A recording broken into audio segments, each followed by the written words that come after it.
This year marks 250 years since Captain James Cook set sail for the South Seas aboard the ship Endeavour.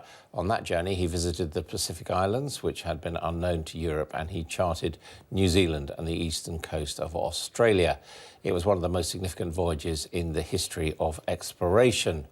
But not the only one for his ship Endeavour, and Peter Moore has now written a book about Endeavour, the ship that changed the world, and he's with me now. Welcome to you indeed. Pleasure to be here. And that's the interesting thing, that you're not writing about Captain Cook, you're actually writing about a ship, I mean a lump of wood. Well, a few things really. There's the ship, which is the central component of the book, but then also the endeavouring atmosphere and attitude that surrounded it. So it kind of gives me, this word endeavour gives me two things. It gives me an object, but also a kind of wider thing, which is of course really it's gone on to be the name of something in the NASA space programme, and also the real name of Morse the detective. Absolutely. I mean, that's what's fascinating about it, because that idea of endeavour and exploration, I mean, here you had a relatively ordinary kind of jobbing boat which literally goes to the other side of the world and back. It has this transformation in 1768, which is the starting moment for the big voyage.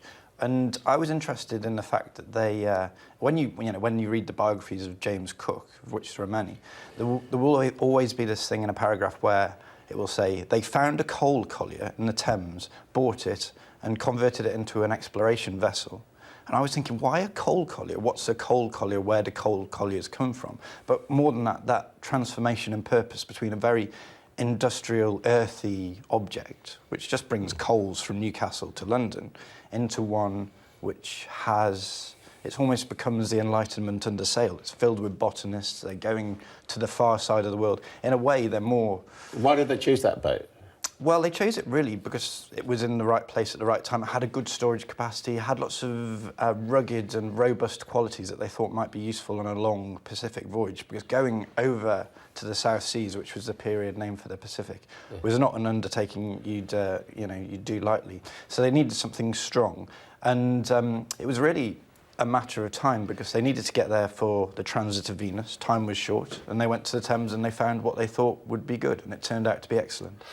What do you think about the voyage? I mean, you're talking about the attitude that changed the world. I mean, there is now a revisionist view that it's all a bit unfortunate, really, that white Westerners ended up going to the South Seas and displacing the indigenous people and species. I think the word changed is ambiguous enough to be interpreted in different ways. It did change the world.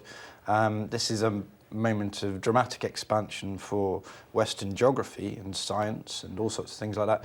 But if you had an indigenous person of the Pacific here, they would have a very different attitude, and it was a catastrophe for them in many ways, because it ushered in a later period of very aggressive colonialism in the 19th century.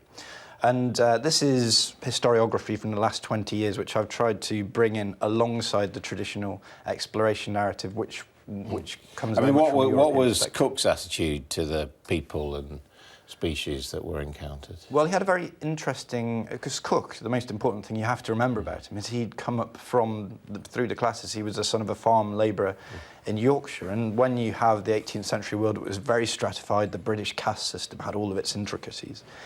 Cook had managed to navigate his way through that, so I think he had a sympathy, innate sympathy for different peoples, and a curiosity, because he was essentially an outsider himself.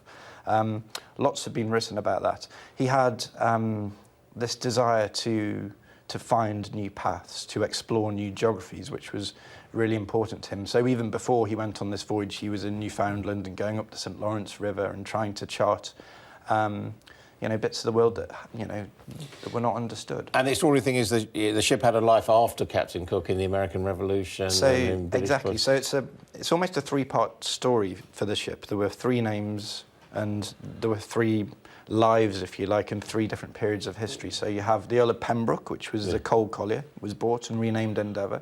Then it becomes the Lord Sandwich, which is quite a stuffy old name, and it sailed over in 1776. It sailed over as part of a great invasion fleet to New York Harbour.